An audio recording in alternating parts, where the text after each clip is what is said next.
À l'échelle régionale, c'est-à-dire à l'intérieur d'un État, la mondialisation des échanges va valoriser des territoires très particuliers. Ce sont des zones de contact entre deux espaces différents, soit entre terre et mer, soit entre deux États différents. Ce sont les interfaces maritimes et terrestres. Les zones de libre-échange favorisent les territoires frontaliers. C'est le cas des eurorégions ou de la Mex-Amérique entre les États-Unis et le Mexique.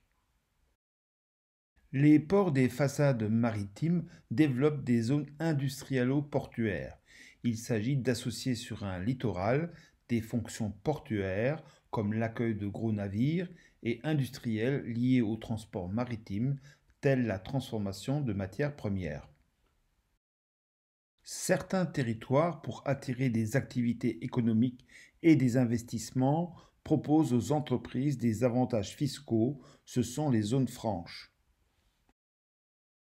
Les paradis fiscaux, quant à eux, souhaitent tirer profit de la globalisation financière. Ils proposent ainsi de taxer très faiblement, voire pas du tout, ceux qui placeraient leurs capitaux chez eux. C'est le cas en Europe pour Guernesey, Monaco, Andorre ou le Luxembourg, ou dans la zone des Caraïbes pour les Bermudes ou les Bahamas.